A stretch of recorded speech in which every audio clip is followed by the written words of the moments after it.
Hello, everybody, and welcome to the Comic Book Burrito. And since it's just in time for Valentine's Day, what better to compare it to than Batman? Because what says romantic like a dead couple in an alleyway with a bunch of pearls and an orphan? My name's Darian. My name's Waylon. And today we have a plethora of stuff for you. We have Marvel, we have DC, we got games, you name it, we got it. Let's talk. Landon, how you been doing? Been doing pretty good. I know a certain guy who chickened out on a little bet we did. A little bet called Lego Batman 3 Platinum. I just want to. Do you want to explain what happened? Not really, because we have other stuff to talk about. Well, okay. Well, I'll stay in that conversation. But no, I haven't been up to nothing much. Been playing Lego Batman 3, trying to platinum it because you chickened out on me. But I've been having false information. I've been having a terrible never started time. it in the first place. Just saying, you could have fun, but no, you just had to not do it. But whatever, it's all in the past. But it's been a pain though. I hate it so much. But whatever. Is that all? You watched anything? I did watch Peacemaker, and I cried. I did too. We'll get to that later. Let's see what did I do. I've been watching Arrow. Obviously, I've been telling you I've been watching Arrow with my sister over the past few months, and we're on season 7. We just started season 7 today. Episode 1 is what we watched earlier. When Oliver Queen has been imprisoned, everyone knows he's the Green Arrow now. I love the show. I mean, like, it has its ups and downs for sure. Yeah. At the end of the day, I still love this show. It's like one of the very first big. At the end of the day, I love Arrow. No, it's. I mean, funny enough, Arrow is in Lego Batman 3. There's a whole level dedicated to it. Mm-hmm. So, I won't play it. just the. You can't get all the trophies if you don't play it, right? Crap, I do. But DLC trophies, does that even count? Would you count it? Yeah. It's not part. I mean, I still get the platinum if I don't do it. You still know that there are trophies that you don't have. Shut up. Fine. I'll do the Arrow mission, and I don't know what's going on. It explains it. All right. Well, how about you? Though? How have you been doing? Been doing good. Like I said, I was doing the Arrow stuff, and I watched Peacemaker. Did you cry? Yes. And other than that, I've been reading some comic books and stuff. I've been reading a lot. And talking to you and a few other people about ordering some tickets for a certain bat-related movie. The Superman. Yeah, the Superman. No, the Batwoman. the boy wonder. No. But yeah, really, that's it for me. I heard you had a question you wanted to ask me before we started this. Yeah, I wanted to ask. I mean, since this is releasing on Valentine's Day, season of love. I love you. I was kidding. Whoa. Crap, wrong love. Holy crap! Just kidding. That really caught me off guard. I was going to ask. I want to ask you in the audience. I mean, who is the best relationship? What's the best relationship in comics? Harvey Dent and Two-Face. I'm just kidding. I'm not gonna do that. That is a good one though, so maybe I'll choose that. No, Reed Richards and Sue Storm. Okay. For me are I think the best relationship in comics. Because I mean, you got both are science. They're very sciencey people, both of them. They have that's a big thing that they bond over, and obviously they're part of a team with the Fantastic Four. And I just think like Reed Richards and Sue Storm have such like good chemistry. I feel like in the comics. Yes, I'm in love with Jessica Alba as well, so I do agree with that. I'm gonna spit my drink out. Oh. But what about you? Honestly, yeah, you picked a pretty good one. I I think there is many to go with. Obviously, Green Arrow and Black Canary. Okay. Harry. That's the name. I feel like I said that name completely wrong. Is that right? Black Canary. Black Canary. It's who Green Arrow's with. Okay, sorry, making sure. Dino Drake. Starfire and Dick Grayson. You said Lois Lane, Superman. Vicky Vale and Batman. Beats Boy and Raven. Beast Boy and Raven. I mean, there's a lot you can go by. Spider. Crap, I don't even know who to go by. Spider-Man and Mary Jane. I might just go. Okay, well, first off, what do you want? Captain America and Peggy Carter. Tony Stark and Pepper Potts. Tony Stark and Spider-Man. Come on, man here. Kevin Feige and the comic book Burrito. Yes, I mean, please answer our calls, Kevin. Please. Please. I've been texting. I've sent so many emails. Kevin's just good. I think he's just playing hard to get Darian. So let's just keep. Yeah, you're right. All right, but are you choosing Mary Jane and Spider-Man? I'm gonna say Black Cat and Spider-Man. That's what I'm gonna go with. That's probably a sin. That's probably like a big sin to say, but I've changed mine. I'll do The Thing and Sue Storm. The Thing and Johnny Storm. Now that. Yeah. Okay. I'll be honest here. For me, I'm gonna go with. I know it's like Landon. You don't pick this, but I am gonna pick Spider-Man and Mary Jane. Watson. Here you go. As what we think is the best couple in comics. Let us know what you think. The comments on YouTube or our DMs and our various social medias that we have all over the place. Mm-hmm. Yeah. All right. But now let's get to the goods. The meat of this burrito. The Super Bowl. This is coming out to the people that are listening to this at Spotify and Apple and Google Podcasts and Stitcher, all the different things. The Super Bowl is happening today. And we are supposed to be getting some stuff for possibly both DC and Marvel, but maybe just DC, or maybe just Marvel, I mean. But I'd like to maybe theorize what our hopes are for what we may get. I guarantee 100% we're getting something about Doctor Strange. I would like to. I think the best bet, honestly, is honestly something Moon Knight maybe related. Okay. What about Disney Plus in general, like a Disney Plus sizzle? Yeah, Disney Plus Marvel. Because that's what we got. That's what we got. We got year before last in 2020 is what we got. We got that thing that showed. We saw our first look at WandaVision, a little bit of Falcon Winter Soldier and Loki. Mm-hmm. Yeah, we got like a little. It was like a little montage, correct? Yeah, I feel like we should get that for this year. Mm-hmm. Yeah, I agree.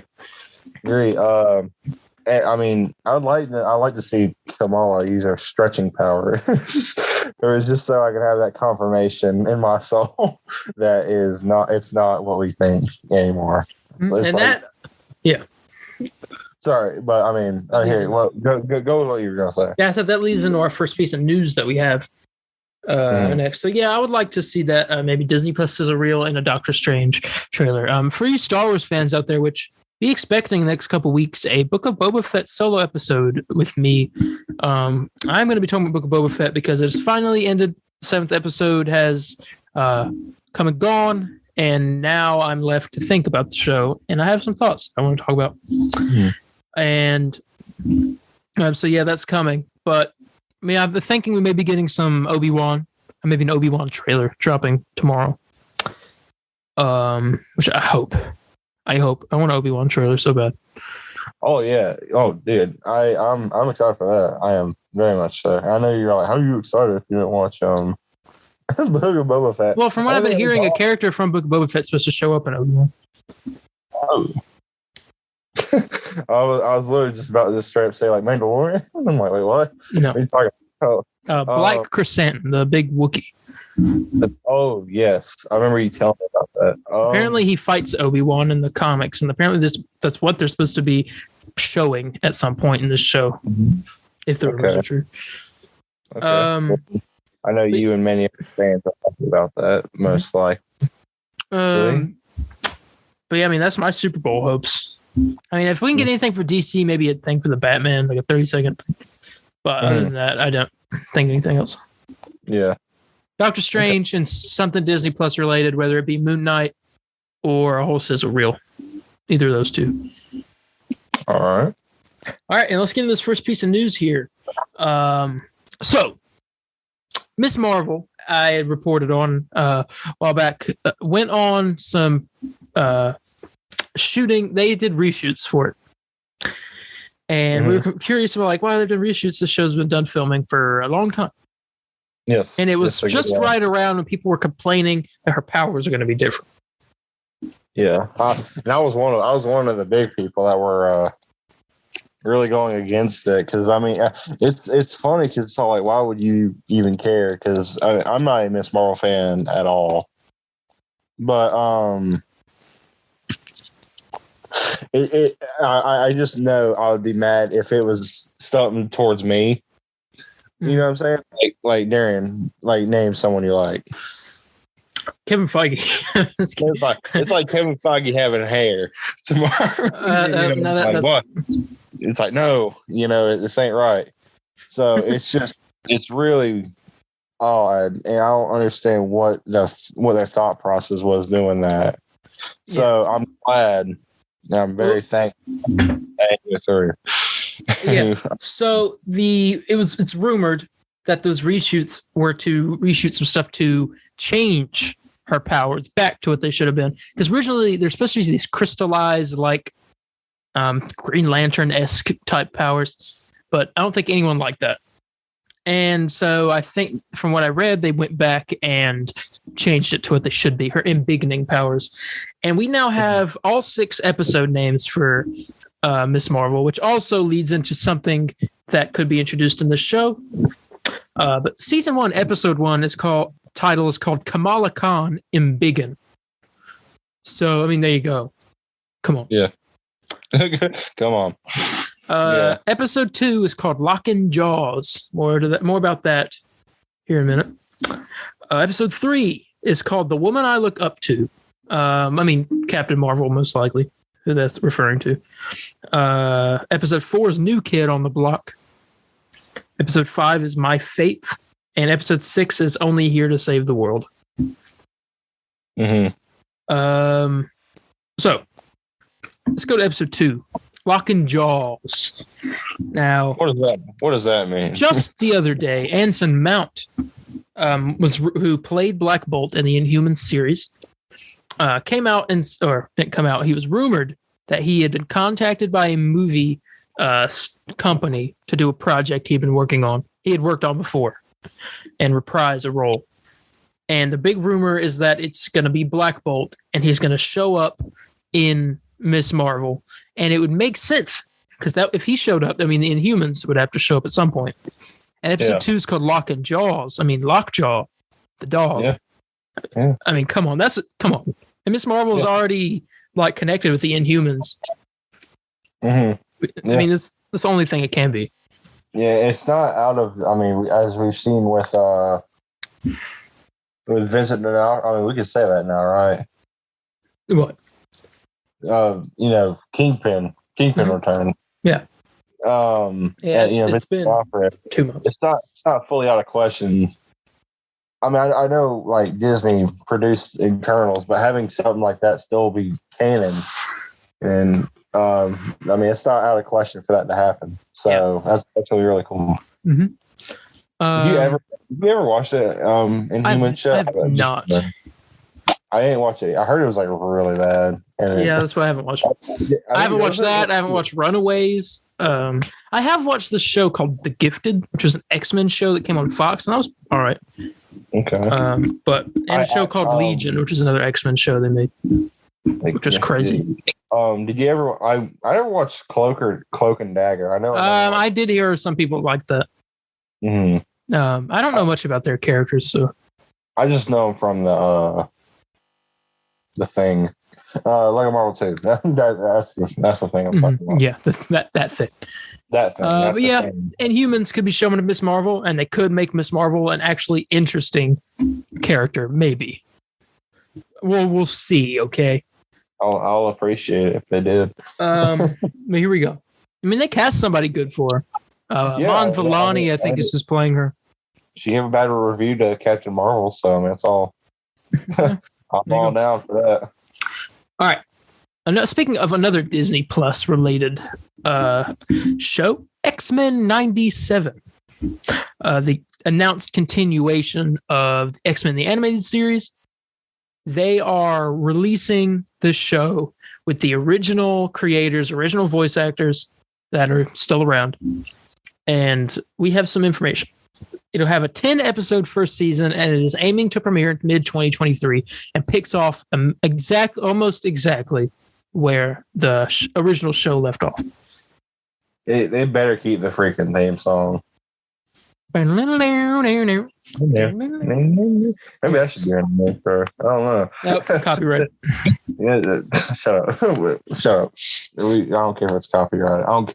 If Kevin Feige sued us, I know you want that to happen. So you're right. Yeah. It wouldn't be him. It would be Kevin sued us. It would be the friggin' whatever his name is. The guy who should not run Disney. That's it. Yeah, that's Bob Chapek? Yeah, that guy. I don't know. Yeah, I'm excited for this X-Men show. I haven't finished X-Men animated series. I kind of got out of watching it to start watching Daredevil, which I have a piece of news about that later. That kind of upset me, and I need to hurry up and finish that show. Like very much so, actually. But I'll get to that here shortly. Well, I mean, it's also, it's just going. No, we'll talk about it later.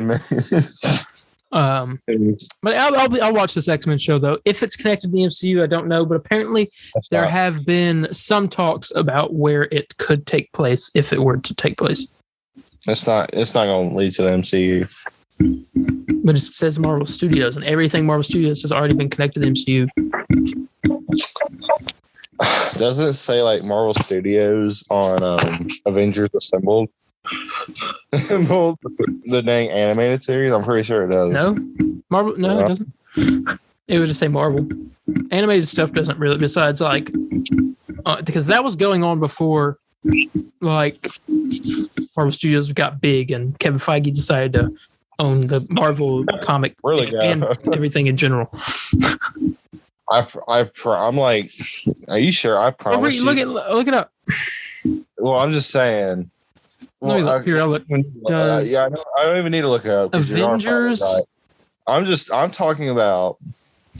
I am 99% sure. No, I'm 100% sure that that's not happening. He is not. It's not going to lead to the MCU. What if it does, though? Okay, you want to make a bet? Mm-hmm. Okay, we'll figure it out. If it doesn't happen.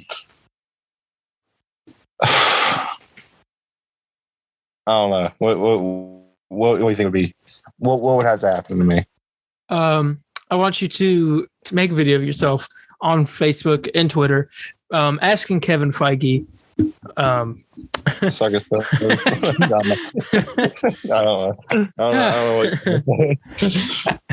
don't know. Do you want me to ask him on your behalf? Anyway, next piece of news. This is Oscars related. So first, let's start with some good news first before we get off into the news that annoys me. Spider-Man No Way Home and Shang-Chi and the Legend of the Ten Rings were nominated for Best Visual Effects at the Oscars. That's good, especially Shang-Chi. It had great visual effects. So did Spider-Man, but Shang-Chi was very a lot of more magical and like mystical type stuff in that than there was in Spider-Man. But I agree with both of that. One thing I don't agree with is that there were 10 slots at the Oscars for Best Picture. And the greatest movie of the last 3 years wasn't any of them. Yeah. Why? I don't know. Maybe. I don't know. In the words of Kevin Smith, to talk about the Oscars and why they didn't put Spider-Man in there, why can't they just make a populist choice? I don't know. It is so. Spider-Man should have at least been considered for Best Picture. Best Andrew Picture. Garfield was nominated for Best Actor. And it wasn't even for Spider-Man. It was for Tick Tick Boom. It was for Tick Tick Boom. Boom. You sound really upset about it. I am. Are you not upset Spider-Man didn't even get any recognition other than a visual effects? Oh, no, I mean, I don't know why. I don't even know why it's even getting called out for visual effects. But I mean, so you're saying you don't think this movie deserves a nomination for something? I'm just saying. I mean, they were literally updating the movie throughout I saw a great tweet. The guy said they were literally updating the movie over time, over like the freaking week. Because if you look, they've like updated the visuals and stuff. Now you hear it first, ladies and gentlemen. Landon no longer likes No Way Home. I love No Way Home. What are you talking about? I just said, hey, if you look, yeah, they updated the visual effects over time. Trust me, if a Spider-Man movie won an Oscar, you know the freaking outrage you would hear over like Hollywood people that like don't. Guess what? They need to get over it. They need to stop rating movies, like nominating movies that like 3 people have seen. I mean, I don't blame people because I don't want just Marvel movies taking up the entire. Yeah, but the Marvel movie has never even been nominated before. Yeah, I don't think a superhero movie in general has ever been nominated for Best Picture before. I know Jennifer Aniston would be mad, and I'm glad because I don't like her. I just well, is it like a couple more Marvel movies nominated, like Eternals and Shang-Chi? Let me look. Nominations for Oscars 2022. Let's look. All right, Best Picture nominations. None of them anything interesting. Let's see. One of them, though, was West Side Story. Oh. And Dune. Anyway. Well, West Side Story wins. That movie sucked. Best actors. Oh, Andrew Garfield, Benedict Cumberbatch, Javier Bardem, Denzel Washington, and Will Smith. Who best actor? Where's the Tobey Maguire? Best actress was Jessica Chastain, Olivia Colman, Kristen Stewart, Nicole Kidman, Penelope Cruz. Nope. I'm looking for superhero stuff. No superhero stuff. There's some James Bond. Encanto was nominated for something. None. Nope.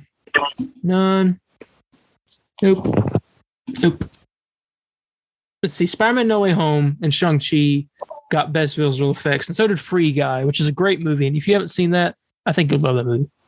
Mm-hmm. I never seen Free Guy. I saw like one scene, and it kind of like sold me on it. It was really the part with the Captain America shield. Yeah, I was like, whoa. And then Chris Evans is like, "You're like what?" Yeah, I love that movie. Let's see. I'm not seeing anything else. It looks like that was it. Just Spider-Man and Shang-Chi's got visual effects. Mm-hmm. It kind of makes me upset. Okay. I just needs more. Yeah, that was it. All right. Well, like I said, at least they got something. Russell Crowe has been cast in Craven the Hunter movie, possibly as Craven's father. That's right. Jor-El is now in Craven the Hunter. Oh, that's good. That's good. He's also playing Zeus in Thor: Love and Thunder. So Zeus. And Zeus is coming. Zeus. Zeus. So I'm very happy. Zeus the Hunter. Yes. Ooh, Senior. That's a good name. Senior. Yes. Yeah, I don't know much about this Craven the Hunter movie other than what's his name is playing Craven. Quicksilver. What's his name? Oh yeah, crap. We should know these things. Who played Quicksilver in the MCU? Not the the real Pietro, not the other Pietro. Not Ralph. Let's see who play. I feel upset that I don't know who played him because I I know this stuff. Who played Quicksilver in Age of Ultron? Aaron Taylor Johnson. Oh yes, that's his name. PHO. Just Aaron Taylor Johnson. I'm like, oh yeah, that's his name. Yep. Yeah, but he's playing Craven. Don't know much about it, but I did read, and let me pull this up because I'm not sure exactly who the actress was. But this got revealed, and I thought it was pretty interesting, actually. Let's see here. Actor Cody Smith-McPhee, who played in X-Men Apocalypse, I'm not sure who she played, reportedly turned down the role of the Spider-Man villain Chameleon in the Craven movie due to scheduling issues. What? No. It would be a female Chameleon. I don't care. I know. I'm just saying. And but the role, she turned down the role, which means that Chameleon is in the movie. Oh, it's not her. Dude, I didn't even think about that. I didn't even think about that of Chameleon actually is showing up. I'm like, oh, well, that sucks. We could have gotten Chameleon. It's like, no, we did. It's just not her. Yeah. So, but yeah, we got Chameleon coming in that. That's really all I know about this. All right.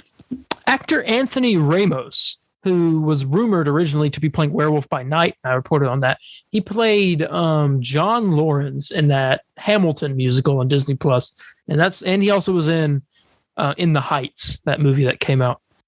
Mm-hmm. He's been cast in a quote key role in the Ironheart Disney Plus series, and will have a very big role in future projects.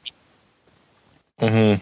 So, an Iron related character. You know what I mean when I say that? Like someone related to one of the Iron people.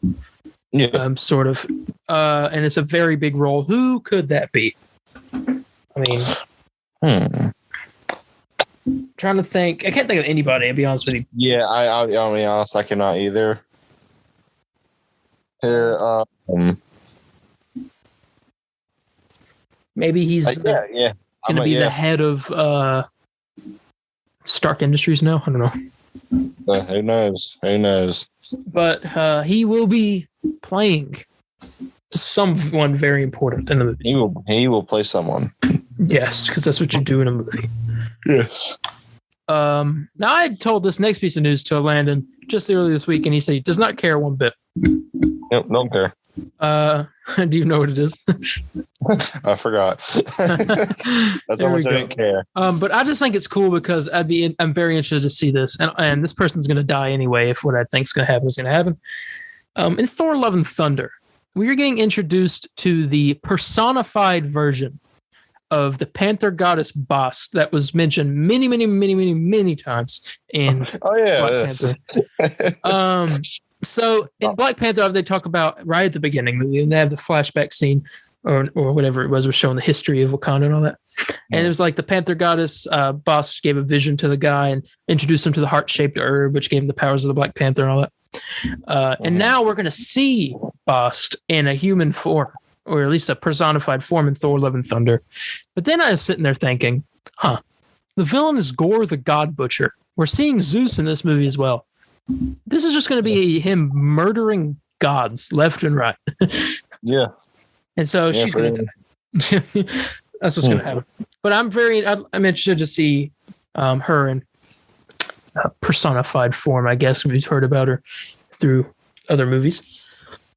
Because you always heard in Wakanda, they're always like glory to Bast or something like that, praise to Bast or something like stuff like that. That's their god, so yeah. And I'm pretty sure the monkey tribe, the Jabari, I think they're called, have their own. Yes. They have their own monkey god. I think they have their own monkey god. They know. Not to be mistaken with our monkey god. No. Let's see here. Panther goddess Bast. Okay. Now we get to the last piece of Marvel news for the night. So Netflix dropped a sort of a bombshell on us. They are removing all Marvel shows on March 1st. So Daredevil, Jessica Jones, Punisher, Luke Cage, Iron Fist, some other one, The Defenders, and Agents of Shield is one. Agents of Shield is one of those as well, and is getting removed. But Disney said that they will, quote, soon announce the new service. Okay. So there's gonna be a new streaming service, possibly Disney Plus. Or I started freaking out when I first read the news.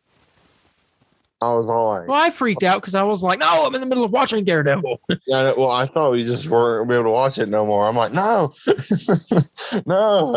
I mean, I started because I wanted to rewatch it recently. You can take Iron Fist, but don't take Daredevil. Yeah, you can take every one of them off besides except Punisher. Except Punisher and Daredevil. That's it. So I ain't like Defenders that much. I'll be honest with you for a minute, but anyways, I'm glad. I know I was really wondering when that was gonna come out because it feels like it's just like been forever. But oh yes, I'm so sorry. I'm not meaning to yawn. You yawning in the middle of this.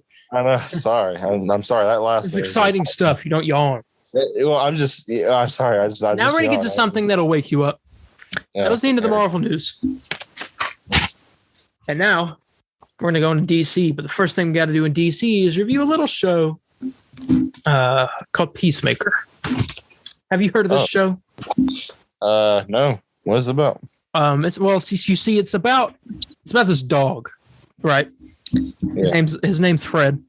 Mm-hmm. And he goes around wearing this silly little costume.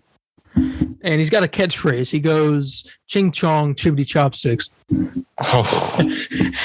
Oh, okay, sounds pretty interesting. I'll watch it. It's pretty good. But anyway, but for real, I have seen Peacemaker, and it's pretty good. Yeah, we're going to review episode 7. So spoilers, ladies and gentlemen, for Peacemaker episode 7. Stop dragging my heart around. I mean, I have a question. Am I a bad person? What do you mean? I don't know if you know if I'm going. I don't know if you know where I'm going with this. Am I a bad person for wanting to wear the white dragon suit? It depends on the reason you want to wear it. I just want to wear it because I like it. I think it looks cool. I would wear it to a convention. Sure. Good. Sure. But like when people see you say, "I'm not racist," and that's it. Okay, just want to make that clear. I'm not racist. I just like the suit. It looks cool. So, like, would you not wear it? Maybe, I don't know. If it wasn't a symbol for racism, then probably. It's not a symbol. It's just a symbol for racism. All their masks they had on. Well, yeah, obviously that is. But I mean, okay, never mind. All right. Okay. Let's get this conversation before I get kicked off. Let's talk about episode 7. So this past Thursday, Peacemaker, as the small screen offshoot of the Suicide Squad, hurtled towards its finale. By the way, I'm reading this off tvline.com. So props to them. We're just going to read through it and talk about it as we go on. The Argus team was dealt a devastating blow while Chris squared off against no less than his own father, a.k.a. the White Dragon. So expectations going into this episode.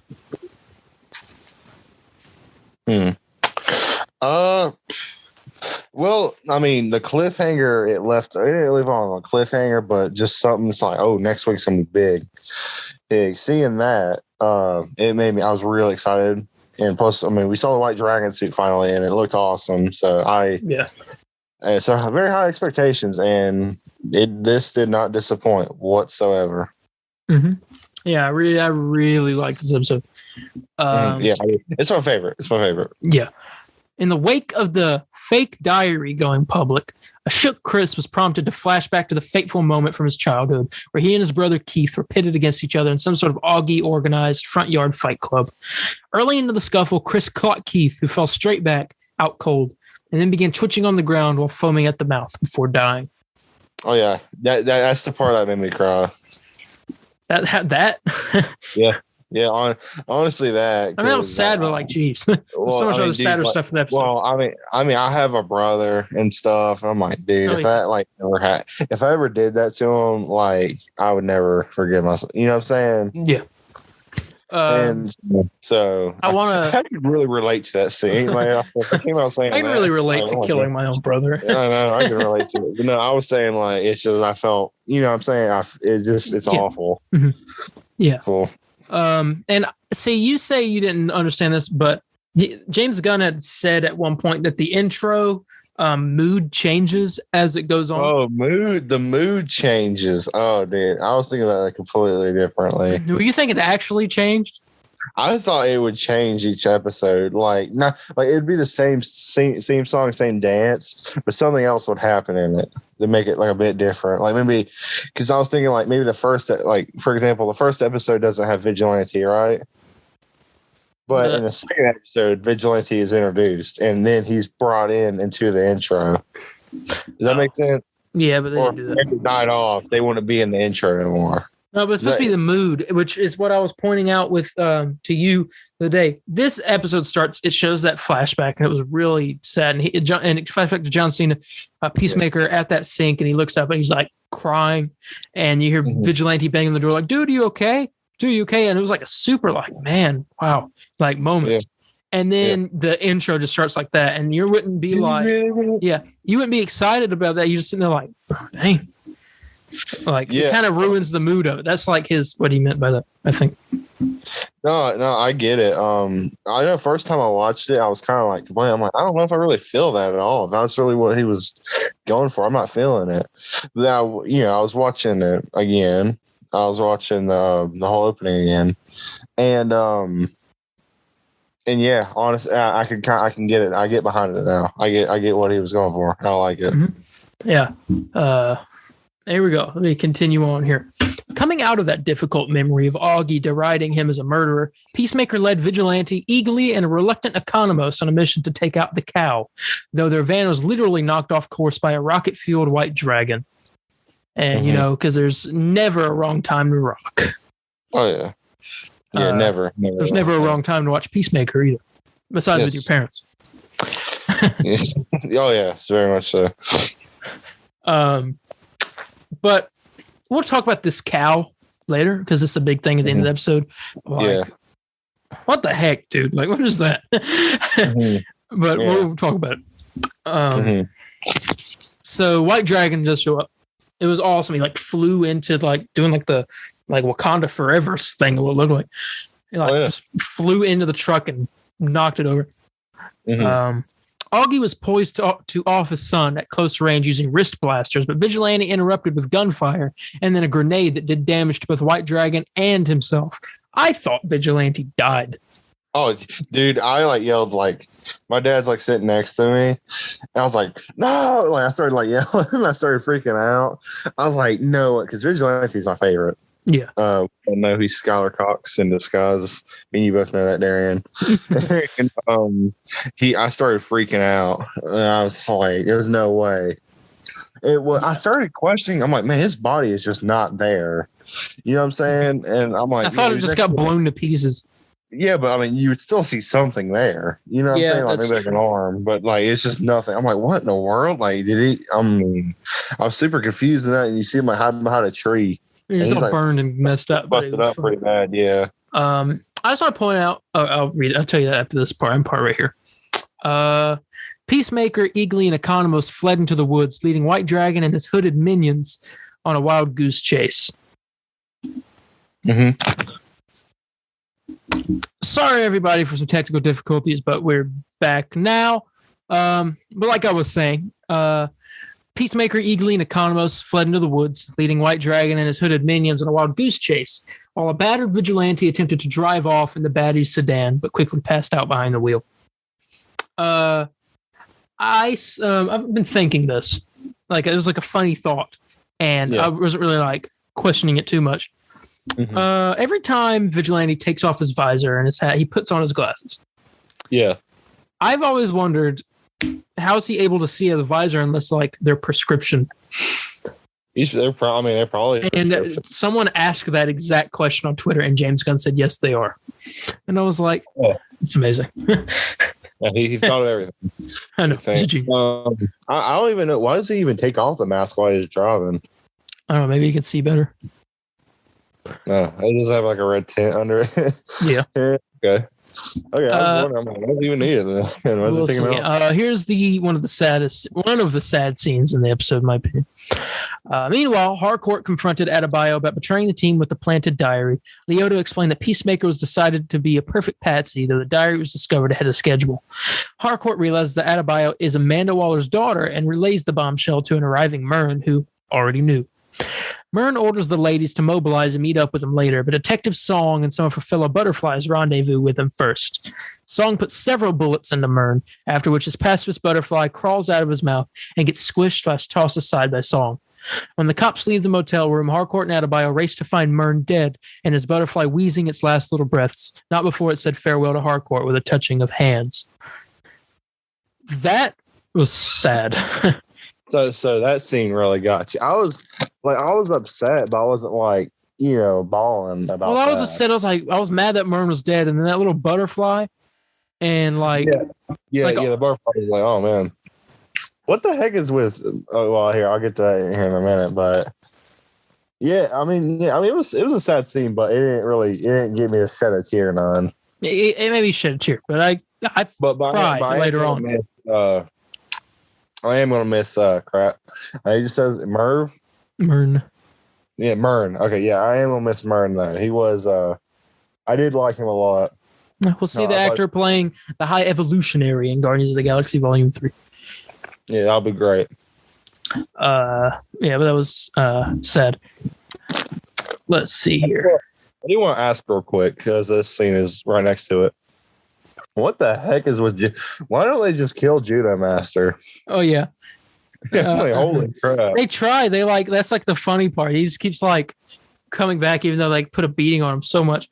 Well, this scene he may be dead, but the first time you saw him, he was eating Cheetos. He's eating friggin' Cheetos again. I was like, my God, those flaming hot Cheetos. You know why I think he's doing that? I have a theory. What's the theory? Because they're so hot. The flaming hot Cheetos are so hot. The butterfly can't get into his mouth because it's like afraid of the heat, right? And seriously your theory? That's my theory. And they can't go up the other way because there were two different ways to go up: the mouth or up the old tuchus. But his tuchus is always covered by his suit. So, are you sure? Is that seriously a theory? It's my theory. That's a terrible theory. I'm sorry. He's doing that so he doesn't have to worry about butterflies. Why not he just wear a mask the whole time? Do you want to wear a mask the whole time? You already know we're tired of wearing masks already. I rather. Oh man, good point. Good point. Well, I don't know. I'd rather do that than eat hot Cheetos 24/7. I swear, he showed up eating his chips. I got like super mad. Yeah, they made fun of him for being a leprechaun, and he beat the crap out of those guys, and then did that little dance. I'll be honest. This is probably my favorite time seeing Judo Master. Yeah, he's actually not that bad of a character, but I'm just not that interested in him. I don't know what it was, but every other time I hate him. Yeah, I'm like, I hate this guy. Oh, holy crap! Just realized, are they ever going to follow up with him saying like, "Yeah, you're something you don't know about the butterflies"? Maybe. Ooh, I wonder if we're gonna follow that up in the next episode because we don't know what they do with them. Or it could be that they're not all evil or something like that. Or they have a cow. They teleport it. Yeah, as far as we know, just gonna go to what was I gonna say?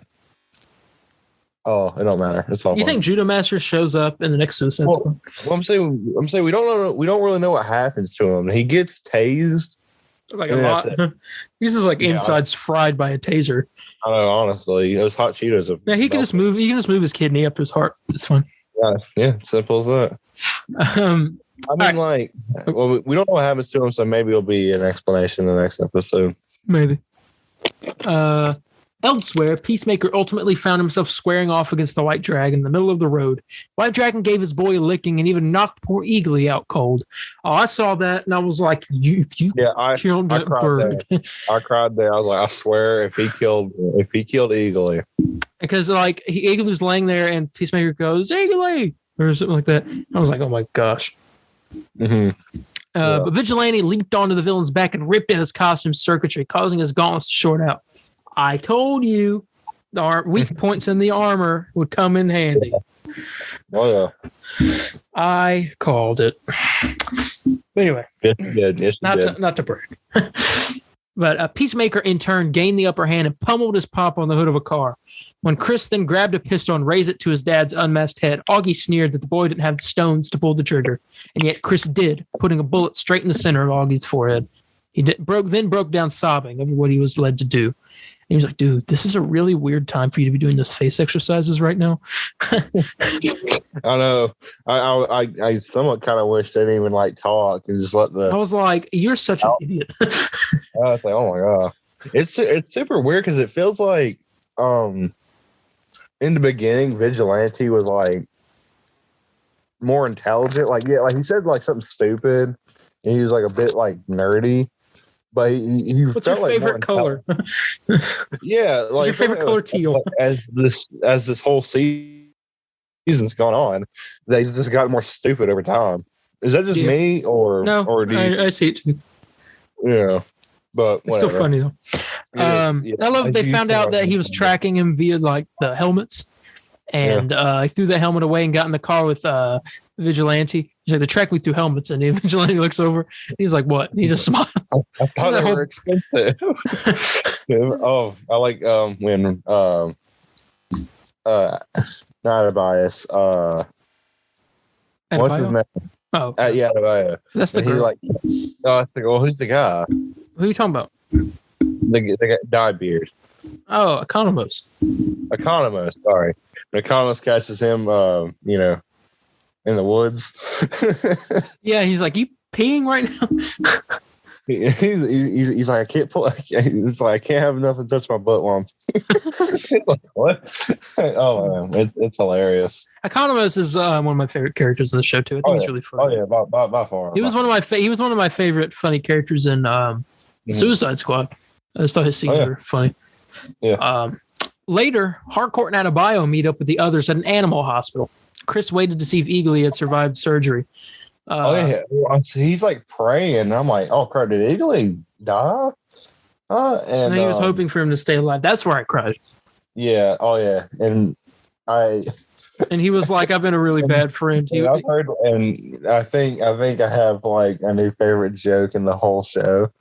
I can't say it, but it's pretty. Me and my dad got a pretty good chuckle out of it. Is it the thing about he was like I should have left Eagly with it?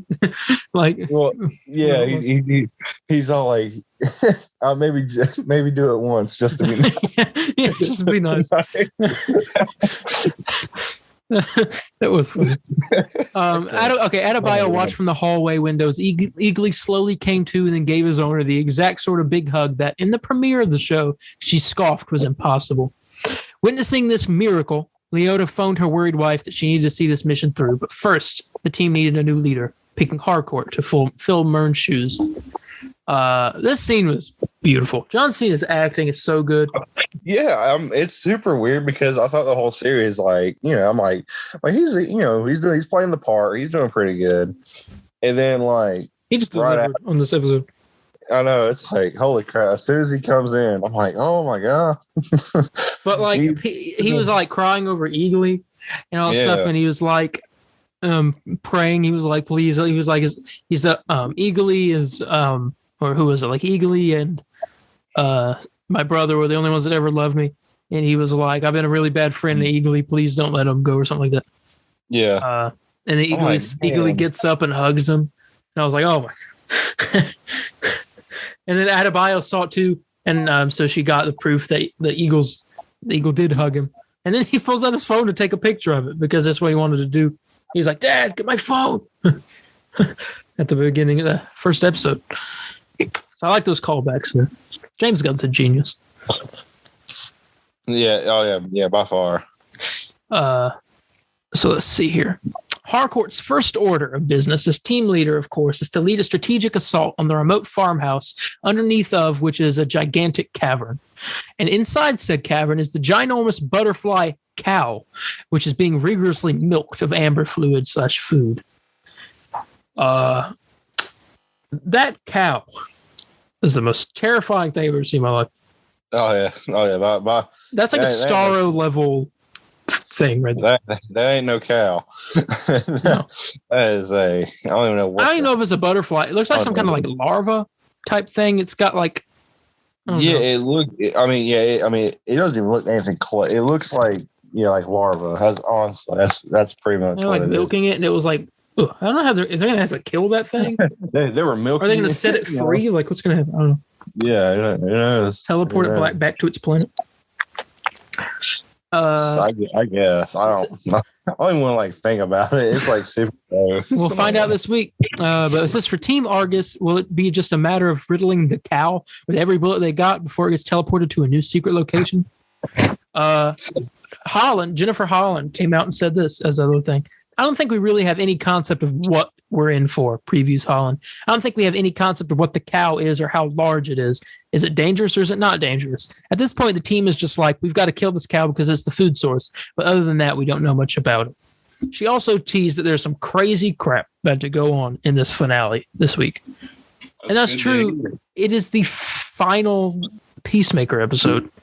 Oh. What are we gonna do after this? James Gunn did say that a season 2 is pretty much confirmed, not confirmed. Yeah, almost guaranteed. I want that Ratcatcher show. He's making that. Yeah. You really want I want a Weasel show, please. No one wants that. All right. You'd be surprised. Yeah, probably. All right, but that was our talk on Peacemaker episode 7. Want to rate it? Yes. I got my rating. Mm-hmm. When we start first, are you? You can. 10. Oh, really? I was gonna say 9.5, but it is very close. 9.5 riding close to 10. I shot one of you this time. 9.5 riding close to 10 is where I am. I really loved it. I actually watched it again later. I've only seen it once, but later that night. Mm-hmm. It's just I can't explain it. It is just so. What a great series. Mm-hmm. Series. I know we have seen a final episode. I want to bet that's gonna be. I'm nervous of saying this is a 10. Purely because I'm like, I wonder if the next episode's better. Can I even go beyond that? You know what I'm saying? Yeah. So we're just going to find out. Mm-hmm. All right. I'm loving the series though. Mm-hmm. All right. That was our talk on Peacemaker. All right. Yes. DC released a video a couple days ago showing off their 2022 theater slate, and they showed off some pictures, and I thought I'd just touch on it. We got shots for Black Adam, which is the most important stuff that we got. Yeah. And we mostly pictures of the JSA. We got some like clips maybe from, and we did get a little story hint there, something about Black Adam's son sacrificed himself for his dad or something like that. Based off like that. Yeah, I like to see what that's about. Yeah, I'm excited for that movie, but I'm mainly excited for in that movie is the JSA. Which the JSA, I know them from obviously from comics, but also I watched Stargirl, and that's like the big focus of the show. They are the members of the JSA. And this is a few different members. I've seen in that show pictures of like the whole team, and Dr. Fate was in there. And all these, and Green Arrow and Arsenal and like the Red Arrow and all those different characters. And they're introducing a couple of them into Black Adam. So I'm familiar with them, but I'm not familiar with one of them. So the first one I'm not familiar with is Cyclone. I'm gonna look her up real quick, just so I can get an exact. Yeah, Cyclone. I'm not familiar with her. She was wearing a green outfit.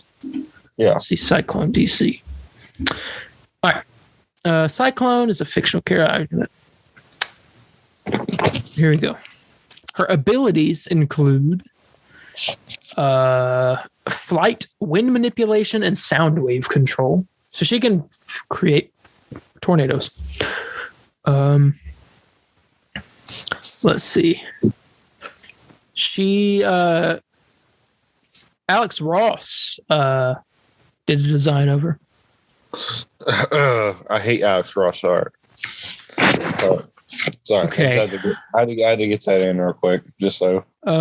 She was created by the guy who created the Red Tornado. She was given her powers by that guy. Mm-hmm. She began to manifest unusual superhuman abilities. A sneeze demolishes her grandmother's garage, and the next day she woke inside a tornado 500 feet off the ground. Very interesting. She's teamed up with Stargirl before, and Mr. Terrific, and Power Girl, and Mr. Terrific's an Arrow. Oh yeah. Let's see. She fought. She was drafted by Alan Scott to fight Darkseid in one comic. Mm-hmm. She teamed up with Dr. Manhattan at one point. Show me. In the Watchmen sequel, Doomsday Clock, Cyclone returns alongside many other heroes in DC when Dr. Manhattan, inspired by Superman, undoes the changes that he made to the timeline that erased the Justice Society of America and the Legion of Superheroes. Okay. She can able to mentally summon cyclones and whirlwinds, project powerful bursts of air, and fly through the air by riding wind currents. She can control sound currents as well, gathering and sending sound waves. Okay, I'm into that. So she'll be in Black Adam. Next is Atom Smasher, which I know a little bit more about. He was in The Flash for an episode. He's a villain in that. Obviously done completely different because low budget. Mm-hmm. But I do know that he can get super strong and he can go super big. Let's see here. His real name is Albert Rothstein. All right.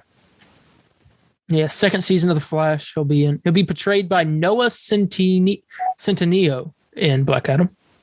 Mm-hmm. His powers are growth, increased strength, stamina, speed and durability, and formerly density control. Go down here to powers abilities. Already super strong at his normal size. His normal height is 7'6". Though he's recently been depicted as being of more normal height, but not using his powers. Atom Smasher's strength and density increase proportionately to whatever size he chooses. His muscles and bones actually break and reform as they grow in order to achieve these great heights. Mm-hmm. It is stated that he could grow up to 60 feet without problems. Whether there's a limit to the heights he can grow to is unknown. At 60 feet, he was strong enough to knock out Power Girl with one stomp and easily decimated most of the JSA during Black Rain. But he is vulnerable to super strong punches from the likes of Black Adam. Oh. Well. Being knocked unconscious with one blow several times. Well, he'll be knocked out really quick in the movie. He will be knocked out. Yeah. During his time as Nuklon, which is another alias of his, Albert was able to phase through walls. He's not been shown using his power in recent years, but it's unclear whether it's been retconned away. Rothstein also is a skilled pilot and mechanic. In the first years of the JSA, he could be seen piloting the JSA's jet, the Steel Eagle, as well as the Star Rocket Racer in JSA All Worlds at War, and earlier being Infinity Inc.'s primary pilot. Yeah, so very interesting stuff. I'm surprised. I mean, that's a lot. But yeah, I'm not too familiar with the. I'll be honest, I am not too familiar with the JSA. They have really interesting. And I've been letting you borrow this Injustice Comics. I'll let you borrow Year Zero, which is what I was planning on doing, and you'll meet some of the JSA in that. Mm-hmm. Okay. I meet a lot of the JSA because it's about the JSA. The people we are seeing in the movie, is that usually what the JSA consists of? No. As the group? Oh, okay. No. Well, who was the original JSA? Do you know? There's a lot of people on JSA, but Vigilante was in it at one point, I do think. Okay. But you got Starman, Wildcat. Let's see, Starman, Wildcat, Dr. Midnight. Trying to think here. Hourman. Stargirl too sometimes. Okay. Let's see. Dr. Fate is sometimes depicted with him in Hawkman, and the arrows, like I said, Green Arrow and Red Arrow. Okay. All those different, like old Golden Age type characters. Yeah. They're all the ones that are in there. One character was called what was it called? Shining Knight, I think. Or something like that. And he was he was in Stargirl. He was a janitor for the school, but it got revealed that he was actually a member of the JSA, and he's like a knight from the medieval times, and he like fights alongside them with this like magical sword. Yeah. I love the Justice Society. They're really interesting. They're like the Justice League before the Justice League. Now they're all old. Oh yeah, and Jay Garrick, the Flash, is a member. Yeah. And Alan Scott, Green Lantern. What I completely forget about that. The old, the Green Lantern with the red suit and the yellow cape or whatever it was. Yes. Yeah. Yes, the original, the first Green Lantern. Okay. Yeah. And Jay Garrick's the one with the silver hat and the stuff. He was in Stargirl and Flash. Okay. But yeah, that's another member. Now let's get to the big ones that I'm really excited for. Hawkman. Now, I mean, come on, it's Hawkman. I don't really got to explain it. Yeah, talking to us about Hawkman. Got it. Yeah, come on. He looked good. It looked good. Yeah. I'm not sure who's playing him. I have a question though. What's that? Do you think this is an actor that we will just constantly see be what would you call it? Constantly changed for Hawkman? No. Because you got a good point. Hawkman has different entities. That's a good point. The only other time I've seen Hawkman in live action, I've seen it twice. And one time he was played by one guy both times. But in Smallville he was there and he died in that. And in the CW shows, Hawkman and Hawkgirl were in Legends of Tomorrow at the beginning. And he was Carter Hall in that. And Shiera, or Hawkgirl, was Shira Saunders. And they die, but they come back. I don't think actually they ever came back in the CW shows either. But this is interesting. I find this interesting. At least I read some comics about Animal Man. Spillman had let me borrow. I just found out that the Hawk God was later revealed to be an avatar of the Hawk aspect of the Red, from which Animal Man receives his powers. Okay. I didn't know that. That's the connection to Animal Man. But I'm not sure exactly. Okay, he's got a lot of different abilities. All incarnations of Hawkman use the fictional ninth metal or nth metal to defy gravity and allow them to fly. Metal in their costumes, belt, boots, and wings. Its abilities are controlled mentally. Their wings allow them to control their flight, though they can be flapped through the use of shoulder motions. In most comics, Hawkman is known to have slightly enhanced physical strength. Golden Age Hawkman was able to breathe underwater by the sea god Poseidon. He discovered a hidden kingdom of sentient birds led by the old One Eye, who taught him their language and sacrificed himself to save Hawkman's life. Okay. There's a lot of stuff about Hawkman here. He has a spaceship kind of thing. It's a Thanagarian police ship. Now, Thanagar is the planet apparently that they're from. I didn't even know that they're from a different planet. I learned so much stuff researching Hawkman the other day. Yeah. But they're Thanagarians. And he's got some connections with obviously ancient Egypt and what's that guy's name? Vandal Savage. That's who's going after them in the CW shows. I'm not sure if it's the same in the comics, but it's interesting. Oh, yeah, I'm not too sure either. Hawkman's antimatter Earth counterpart is Blood Eagle. he was killed by the crime syndicate. That sounds like Blood Eagle. Mm-hmm. Blood Eagle. Okay. I need to pick up some JSA comics. I know there's some. Yeah, I mean, you gotta prepare ourselves for because the JSA took place during like World War II, I think. Yeah. Or World War One. I can't remember. Yeah, but I need to find that. So, but Hawkman is going to be there. He's being played by. Let me see. I think it's a popular-ish actor. Who's that guy? Who is playing him? I don't care.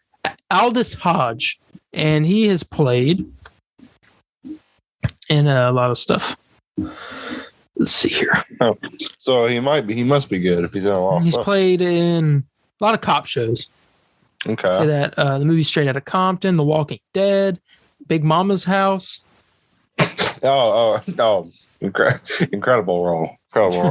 Star Trek, Happy Feet, Die Hard. There's a lot of movies. Okay. Jay-Z Legacy. So this man's professional. Yeah, very much so. Yeah, he will be playing Hawkman. Now, come on. Let's get to the good part of this right now. Yeah. Dr. Fate. Our first live action Dr. Fate. Yeah. Looks good. I mean, come on. It's like his classic outfit, the spandex looking outfit. Let's see here. So he's made several appearances. Kent Nelson, incarnation of him at least, has made several appearances throughout all DC-related media. He's in Smallville. He's portrayed by Brent State in that. He'll be in Black Adam, like we're talking about, being played by Pierce Brosnan, who I'll talk about. Yeah. He's played a pretty popular actor. He was in, I think that was it, actually. He's been in like Injustice comics and stuff, in the Justice game. But this Alex Ross art for Dr. Fate's pretty awesome. Oh yeah. Yeah, I haven't really seen Dr. Fate art that I do not like at all. Yeah. I'm looking at Alex Ross art now. Yeah, it looks incredible. It feels weird because it feels like, I mean, Dr. Fate is a character I've always wanted to get into, but I just haven't. I've heard some controversy with this suit though. It appears that it doesn't have any eye holes. Well, it has one eye hole, at least we know of. Well, no, that's a reflection. No, if you look at the other picture of, it shows Pierce Brosnan holding the helmet in his hands. Yeah. It's got an eye hole right there. Everyone's saying it's just one solid thing. It's not. It doesn't have any eye holes. Yeah, it's not. Well, you're wrong because I've seen it. I'm just kidding. I don't know. Because we got two pictures. Yeah, and the one I saw, it looks like it has just one eye hole. Another one it doesn't. Yeah. Well, you see that one where he's like, it's like kind of like looking up at him the camera, and he's got his hand out. And you have the other one where it's Pierce Brosnan like not wearing or Kent Nelson, I'll say, because this character not wearing the helmet, he's holding it in his arm, and you see the eye hole, like actually. But we only know of that one eye hole. So, but I'm okay with it being just one eye hole and the other one not, because that can be kind of cool. Yeah, I mean, I'm wondering why though. Like, why not just do both? Why is Black Adam bald? Because Black Adam, he's not bald, is he? Never mind. I was gonna say, Black Adam's bald. What are you talking about? Wait, no, he isn't. But here's his powers and abilities, Dr. Fate. He's had many incarnations vary in power individually. Bearers of the Dr. Fate mantle are powerful sorcerers whose possession of magical artifacts affords him nearly unstoppable magical abilities. Combined with the artifacts associated with Dr. Fate, he possesses powers like flight, teleportation, spellcasting, and other mystical abilities. Frequently, the magical powers of Dr. Fate often appear in shape of Egyptian hieroglyphs, most frequently as an ankh, which is that like cross thing. Fate's powers have been described as the true conversion of energy into matter and matter into energy. However, some version of Fate is unable to counteract spells that have already been cast and are in effect, but is able to cancel elemental spells cast by weaker magicians. Dr. Fate's bearers are still vulnerable to humane limitations such as gas attacks, a lack of oxygen, and can still be overpowered and knocked unconscious. So he's got the helmet of fate, a magical helmet that grants the bearer godly level powers and contains the knowledge and personality matrix of its creator, the Lord of Order known as Nabu, the helmet of fate, sometimes called the helm of fate, helmet of Anubis, helmet of Thoth, or helm of Thoth, and is considered one of the most powerful magical artifacts in the universe. The helm of fate bestows the same magical basic powers, allowing the bearer powers such as flight, healing, spellcasting, the ability to channel and redirect the natural elements, wind, earth, fire, water, and lightning. It is the most powerful object in the universe yet. In Lego Batman 3, Killer Croc eats it and spits it out. Do you remember that? I don't think you've got to that part yet. He burps and spits out the helmet, and Robin wears it. I saw Robin wear it in Lego Batman 3, so that happened. But that's what I'm talking about. Oh, it happened. Oh, that dude. I'm sorry. What the heck, dude? I thought you were talking about Injustice. I'm like, no, I have not seen that happen. Not Injustice.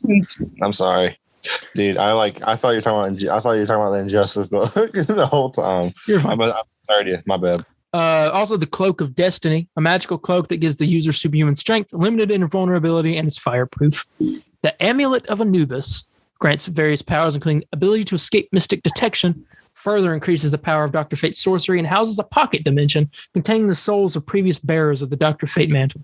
That makes the super move in Injustice a lot more understandable. Yeah. Those are the other souls of the... Apparently, the helmet kind of haunts him a bit, I believe. It talks to him. I know that. Yeah. And he's got the Tower of Fate, which is a big thing. The magical headquarters bestowed to the bearers of the Dr. Fate mantle, acting as a nexus point of magic and reality on Earth. The Tower of Fate has no doors or windows, only accessible to those by magic. The inside of the tower appears as a twisted maze of stairways and hallways in which the law of physics does not apply. That is also in the Injustice comics. It says right here that he is an enemy called Anti-Fate. As a psychiatrist at Arkham Asylum who got possessed by Typhon of the Lords of Chaos. Okay. Anyway, but those are the pictures that we saw of those characters. I'm excited. I watch Black Adam. I watch all those movies: the Batman, Black Adam, Flash. I watch Flash with a little less happiness than all the other ones, and then Aquaman. And I've been sold on. I know which one. I feel like I know which is going to be the worst out of the entire lineup. You really think Aquaman? Possibly. No, not at all. Have you seen the first one? Mm-hmm. You do not like it? I did. Why do you think the second one is going to be the worst? Because sequels aren't nearly that good. Okay. Ever heard of a movie called Spider-Man 2? That's different. There's certain movies like Empire Strikes Back is the perfect sequel. It's great. It's way better than the first one. Spider-Man 2, example. Have you ever heard of Avengers Endgame? That's not a sequel. That's like a quadruple. Okay, fine. Avengers Age of Ultron? Well, no, that's actually not a good example. Exactly. Iron Man 2. Captain America 2. That's another example of a good one. Yeah. So why are sequels not usually good when there's Batman and Robin? That's not a sequel, though. That's a sequel to the Joel Schumacher trilogy. That's a quadruple. That was the Joel Schumacher. No, that started the Joel Schumacher trilogy. Yeah, well, you keep saying that, but the Tim Burton series takes place in the same universe. Yeah, but they confirmed that was supposed to be part of a completely different trilogy before it got stopped, and they started making another trilogy. So in that trilogy, that is the sequel, and it is the worst sequel. No, it's shut up. No. Exactly. All right, let's get on to the last piece of news that I got here. Last week I mentioned something about CW's Gotham Knights show and how it could be an interesting topic, trying to figure out who these villains' children may be that are being introduced. Well, new reported details have emerged about which characters will be the focus for the CW's Gotham Knights series.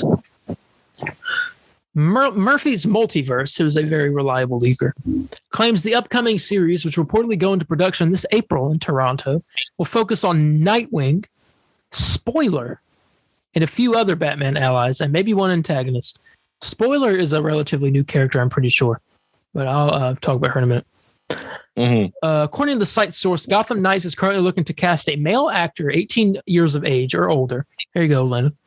Nope, see you guys. You can go play Dick Grayson for a series regular role that all but confirms it's Dick Grayson. The character is described as athletic and sensitive and mentions the death of his parents and adoption by Bruce Wayne. If indeed this is Nightwing, he'll be joined by an 18-year-old female actor playing a sarcastic and smart character who appears to be Stephanie Brown, a former Robin who uses the guy's spoiler. Do you think do you think I could play Dick Grayson? Maybe. You're a little tall for it. What the is that? That's just racist. I mean, I don't. Racist. I mean, I don't know. I think I'm gonna go in there and be like, hey. Now, this next part is going to be a little controversial. Both of these characters have a long history with Batman, which makes it fitting that they'll be seeking to solve the murder of their adoptive father. Joining them will be a female actor playing a, quote, blue-haired bisexual who looks to be blue.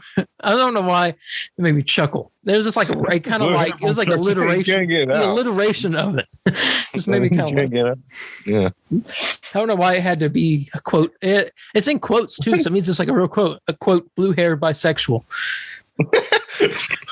See, like, what's the point of saying that? Why can't it just be like, why is it going to be blue-haired? Why can't it just be like a bisexual female, 18-year-old female or something like that? Blue hair. It's quoted. Yeah, I know it's quoted. All right. Who looks to be Bluebird, aka Harper Row, along with her brother Cullen. Now, I want to talk about this. I just read a little bit of Scott Snyder's Batman New 52 run, where he introduces the Court of Owls. Harper Row and her brother Cullen Row are in that. And so I've been introduced to them just this week. And apparently she's a hero called Bluebird. Yeah. I never heard of it. But is she a blue-haired bison? Yes. Apparently. Yeah. For the latter, who's that? Cullen. The series is looking for a trans man to play the part.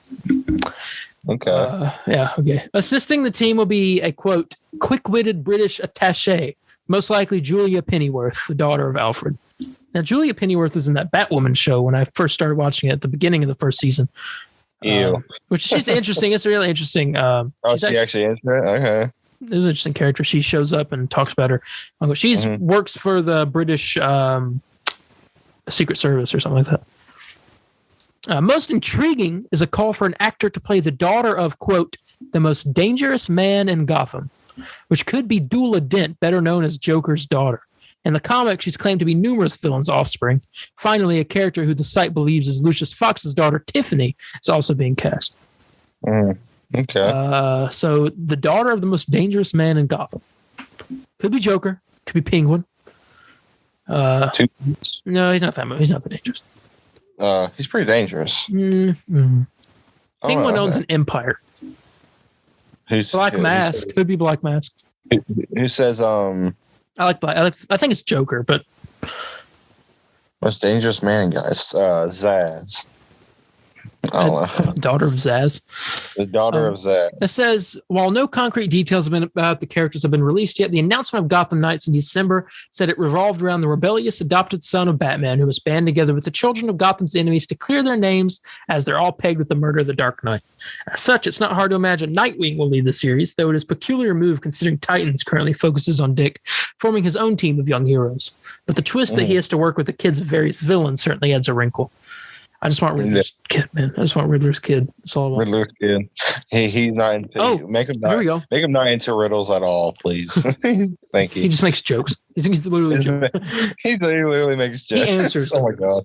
He answers the riddles. Spoiler is actually the daughter of the villainous Clue Master. So she and Dula Dent would certainly fit the bill. And while this is all speculation for now, Gotham Knights received a pilot order earlier this month, meaning plot and character details could be right around the corner. I'll give it a shot. What if Riddler's kid is into crossword? Also, he's called crossword. I wouldn't mind it. A crossword? Huh? That'd be interesting. I'd see it. I'd see it.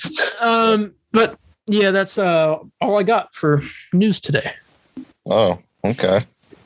Yeah. Okay. Oh, a lot of interesting stuff on both ends. Actually, I was going to say just DC, but no, Marvel has some pretty interesting stuff as well. Yeah, I think we need to get going here, though. Yeah. We do need to wrap it up. Not really much gaming news wise. Besides, they did release Captain America's suit from Captain America: The First Avenger. Yes. I did not pick it up. But nothing makes up for no roadmap. You're gonna make me just. You're making me angry. You don't like me when I'm angry. I had a freaking spaz when you said that. Yeah, no roadmap, and something in the brain just flipped. I don't know what you did there, but I do like that. You said people were saying that a possibility is the 16th, right? Yes, that's when Hawkeye. That's when the roadmap for last year was also released. As we are recording this, they have 3 days. Wait, hold up, 3 days. Okay, it's currently Sunday.